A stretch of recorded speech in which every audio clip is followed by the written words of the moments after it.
Dear learners, welcome to Arpit in Library and Information Sciences at IIT Delhi. I am Yogendra Singh, at present University Librarian at Swami Rama Himal University, Dehradun. Prior to this, I was librarian at IIT Roorkee for 20 years. Today we shall be discussing how we can develop a digital library using DSpace software, especially on Windows, as most of the digital library in DSpace has been developed on Linux. After this talk, you should have a fair knowledge what is DSpace and what it is used for. You should know about various software required to develop a digital library using DSpace. You should be able to develop a functional digital library using DSpace and other software. You should be able to do minor customization as per your requirement. You should be able to create communities and collections in your digital library, and finally, you should be able to upload your collection in your digital library. What is DSpace? DSpace is preferred open source software that are used for developing their open repositories. They are called digital libraries or all type of institutions, may be academic, non-profit, commercial or others. All other software that are required to develop DSpace are also open source. It can be used for developing a small repository to large digital libraries. It is fully customizable as per requirement, as your source code is free. It can be used for any kind of digital object such as text, images, moving images, MPEGs or datasets, etc., etc. What is the vision and mission of DSpace, which is on their website? That vision of DSpace is the DSpace project will produce the world's choice of repository software, providing the means for making information openly available and easy to manage. The mission will be, we will create superior open source software by harnessing the skills of an active developer community, the energy and insights of engaged and active users, and the financial support of project members and the registered service providers. What DSpace will do? DSpace software will focus on institutional repositories use case. It will be lean, agile and flexible. It will be easy and simple to install and operate, and it will include a core set of functionality that can be extended to or integrated with complementary services and tools in the large scholarly ecosystem. What are the pre-existing hardware required for DSpace? If you want a small installation, then you should have at least 4 GB random access memory in a computer. 1 GB is required for Tomcat, 1 GB is for database, that is PostgreSQL or Oracle, whatever you use, and 2 GB is required for your operating system. You should have minimum 20 GB of storage if you want to have about 20,000 documents. If you want a mid-size installation, then your system should have minimum 6 GB RAM, on which 2 GB will required for Tomcat, 2 GB will required for database and 2 GB required for your OS. Now, you should also have besides this 20 GB hardware space, so that your data can be stored in case you want 50,000 documents in your installation. If you want to have a very high end installation, then you should have minimum 16 GB of RAM, from which 2 to 6 GB will be required for Tomcat, 2 to 4 GB will be required for the database and 2 to 4 GB will be required for the operating system of your computer. You should have at least 1 TB high speed RAID accessible disk over a gigabit connection for storing the database and indexes. There are some set of software which are required for installing DSpace besides the Windows 10 or Windows Server. You should have Java JDK 8 or higher. We have used JDK 8U231-Windows-x64.exe in this particular installation. You should have a Maven 3.6 or higher. You should have Apache Ant, which have 1.10 or higher. You should have Apache Tomcat, Tomcat 9 or higher, or you should have an open access DBMS or free DBMS. It is PostgreSQL, or if you can pay, you can have the Oracle also. And last, you should have the DSpace files. You should download all these files from the internet. They are all freely available, and when downloaded, you should have all these files in your folder. You can see on the screen. The first step is the installation of the zip files. First, extract all the files with zip extension is C:/directory, that is root directory of Windows, and rename the resulting directory as below. DSpace 6.3 release, rename it to DSpace. Apache Ant, rename it to Ant, and Apache Maven, rename it to Maven. It is just for the simplicity purpose and not mandatory. Next is the comes how you are going to install Java in your system. Now, double click the Java software and follow on its instructions. Click on yes or next when asked. You should land up at the below screen when installation is complete. See it here, close. You can close it here and then your Java is installed. Next step is the set user and system variable in Windows. Right click on PC, this PC icon in your desktop and click properties. Then click advanced system settings on the left hand side as pointed by on the screen. You will come with this screen. Click environmental variables, then click on new add user variable and put Java underscore home in the variable name and JDK path in value. You can browse the directory and find out this JDK path. Likewise, you have to set path for Ant and Maven as shown in the screen. Now, next step is you have to set the system variables. On the same screen, you set user variables, click path under system variables and click new. Here, when you click new, then you can add the Ant path as well as Maven path and both the paths for JDK and JRE which has been installed during the installation of Java. You have now finished installing Java, Maven and Ant. Let us check whether they are properly installed in the system. Type command cmd in the Windows search and click command prompt. When directory path appears, write Java space dash version. It should display Java version on your screen. Next, you should check Maven and Ant by putting Ant space dash version and mvn space dash version. Please note that mvn is the command and not Maven. In other two cases, we put just Java Ant, but in this case, we have to put mvn instead of Maven. And you should see the result like this. Here you see on the top Java space slash version, it gives you Java version 1.8.0 underscore 231 and other details about Java. Then next comes the mvn slash version, it gives you the Maven versions 3.6.2 and lastly Ant slash version, it gives the Ant version. It means all these three software have been properly installed on your system. Next, we shall install Apache Tomcat that will work as the internet server or it will convert your computer into an internet server. Double click the Tomcat file and follow online instructions. First of all, agree to the agreement, then click next on this next one, then click next, nothing to do. Now, you come to the user and password screen, leave it blank for the moment as you can change it later on when you become expert. Then click next and finally, you will come a screen where it will ask you to install, just click install and lastly finish. Before finishing, you should deselect the show readme or you can just see the show readme also, but it will waste time. So, you just deselect it and only select run Apple Tomcat and just click finish.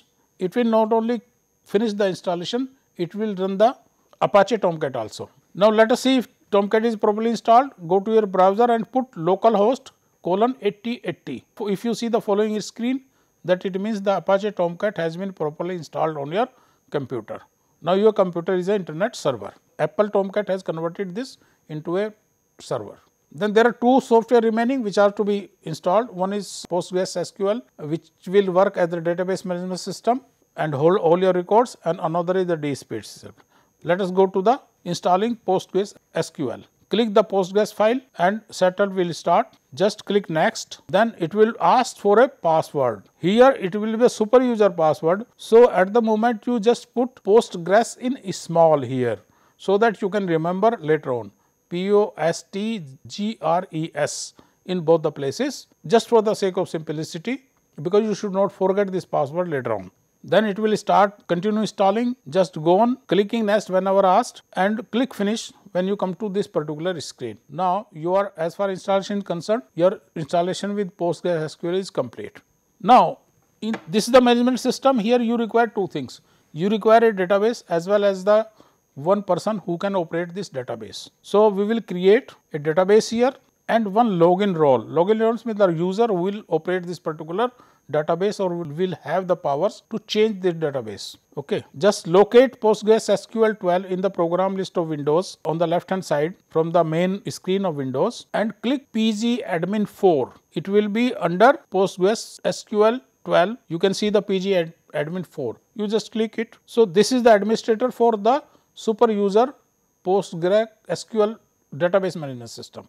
it will bring you to this particular screen. Here you have to put the password which you gave in the installation process, that is Postgres in small, and click OK. So, you have access to the database now. You will see on the left hand side upper top portion PostgreSQL 12. Just right click it. When you right click it, you will get a create option, and from create you will get the database option. Just click the database also. After clicking, you will get this screen where you will get the create database. Under this, there is dspace is written as the label. In the window, put dspace in small. It is small because we shall be using this dspace in the customization of dspace configuration file.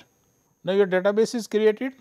Now, one more important thing is that in PostgreSQL, you require a particular extension called pgcrypto to run this particular software. So, under dspace now, you will get the label extension, just click it, you will come to the create and then to extension.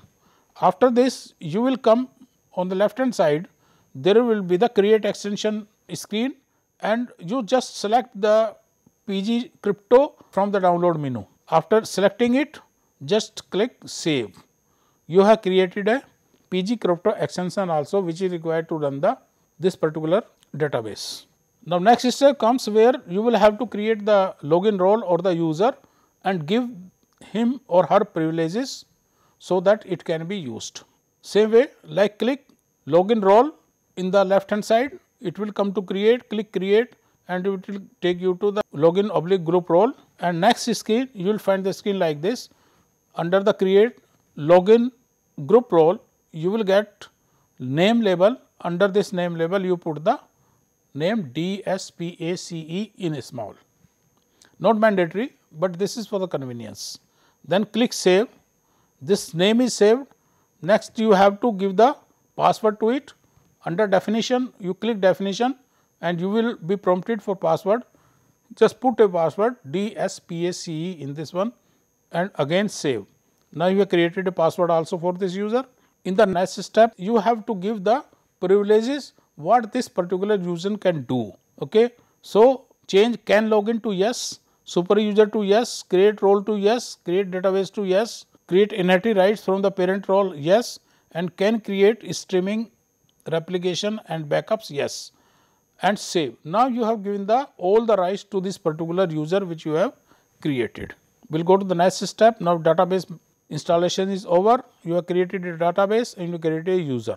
Now, we will try to configure your dspace file. Navigate to the file c:\dspace /config/dspace.cfg file, or you find the dspace.cfg file in the config subdirectory of cspace directory and double click it. It will open in WordPad. Change these things. You will can find something like dspace.dir equals blank/dspace. Change it to c:/dspace. Please remember that in Windows normally we use the \, but here in this case we will use the / only.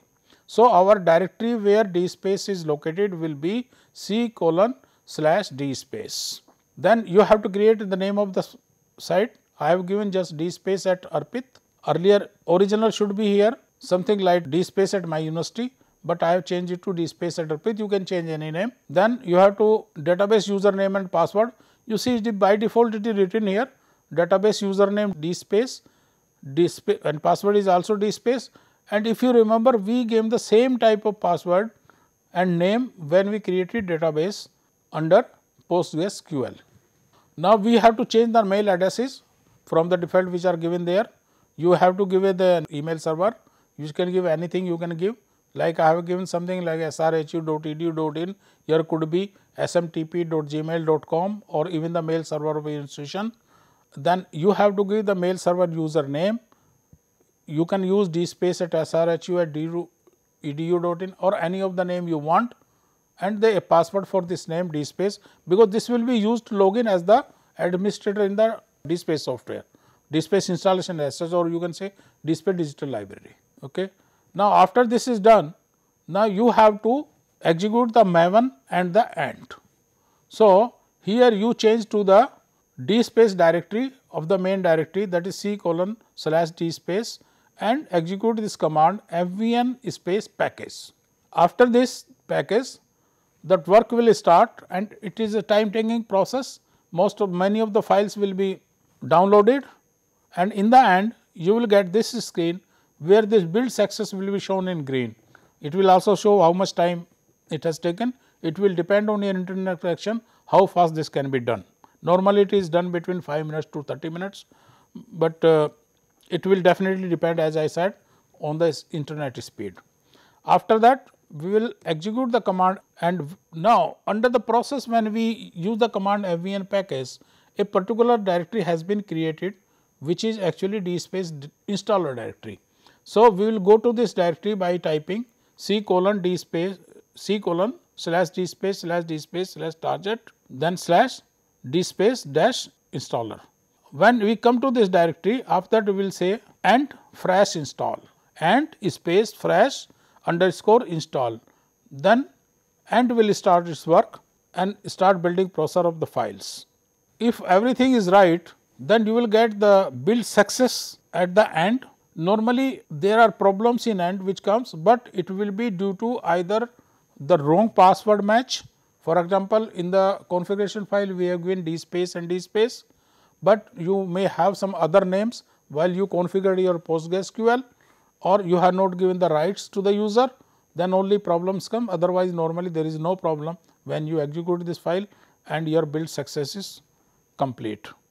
After this process is over, then you have to create an administrator for this database who will administer this particular site, like who will be creating communities, who will be creating collections, or who will be uploading, who will be checking and all these things. So, there is simple process. You have to change to the directory d space /bin, and when you change to d space /bin, you have to execute the command d space create dash administrator. After a while, this following will appear using d space installation in C:/d space C:/d space, then creating an initial administrator account. First it will ask for the email address. You can put any email address, but I have put d space at srhu.edu.in, then name, first name, second name, and a password. Password will appear 2 times, you have to confirm it. Better give d space for the simplicity at the time, so that there is you do not forget it, and later on it asks for the data is correct or no. You just press no and your administrator is created. The last action will be 2 directories from the web apps of d space will be copied to Tomcat web space. For the simplicity, I have taken all the files from the web apps directory of d space and copied to the web app directory of Tomcat, which is shown here. Now, this is complete, your installation is complete. Congratulations, you have now completed your first d space installation. Now, let us check whether it works. Enter the following command, that is http://localhost:8080/jspui in your browser window. You will see the screen like this. If this screen comes on the screen, it means you have properly configured the JSP user interface in your D space. Second type of interface which is actually installed along with it is XML user interface, which can be seen by replacing JSPUI to XML UI in the browser, and it will give you this type of screen. Now, both your JSP user interface and XML user interface are installed. You have now a functional D space repository or D space digital library on your system. Now, if you see this one, lot of things on the screen are, we go to the back to the screen which you do not require. For example, you require D space live, welcome to our digital repository of my university research and like this. So, what you can do is, you can change all these things as per requirement. Even you can change the logo which is given under D space and all these things. I will just give a simple example where you can change this D space is live and this particular type of information. You have to navigate to D space config newstop.html file in your configuration directory. Remember the same directory we changed dspace.cfg file. Now, this particular text is there, DSpace is live, welcome to our digital repository My University Research, more exciting news to appear. We want to change this to welcome to the Arpit repository of SRHU. This is being developed as a knowledge powerhouse or something like that, whatever you want. You can just change it in this particular directory, save it, and then you can see the result. When you say again, you go to the same location, that is localhost :8080/JSPI. Instead of the earlier text, you will find the new text which have you put there. You can see it on the screen.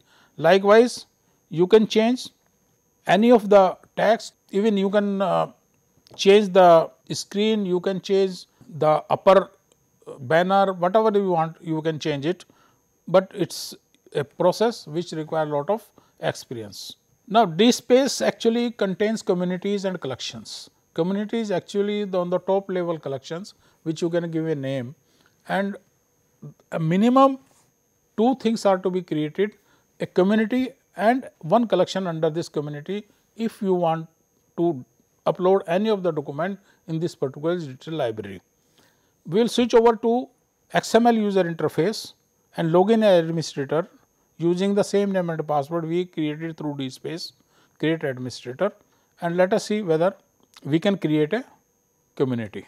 So, this has been created, we will sign in.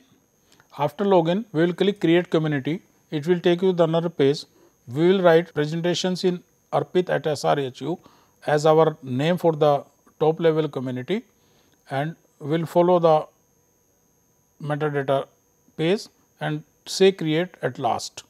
We can upload a logo if we want so. Once you have clicked the create icon, then you have created actually a top level community which will appear like this, presentations in Arpit@SRHU. Now, after that you have to create a collection under this one. Click this particular link, that is presentations in Arpit@SRHU.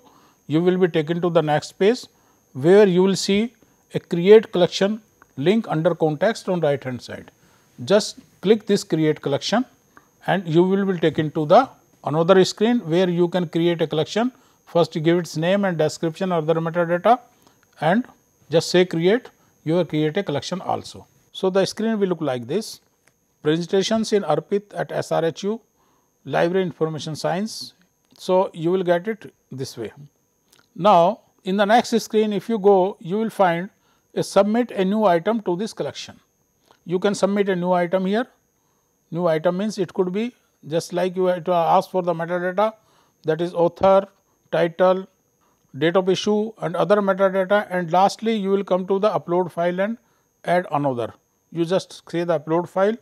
If you click the upload file, you have to choose the file from this one. I have chosen developing digital library using DSpace, and your collection is also there. Now, congratulations, you have got a functional digital library with a collection community, with a collection and with a document into it. Congratulations for that, and you are done with it. You can go on adding new, you can explore. In conclusion, I will say you have just developed a real working digital library with one document. You can have many now. Sky is the limit for DSpace. You can make any changes you want. You can take it to any scale. Now, explore, configure and beautify your DSpace. It is just the beginning. Journey is long. For any observations, comments or queries, please post on discussion forum of Arpit or write to me at the email given in the beginning. Thank you very much.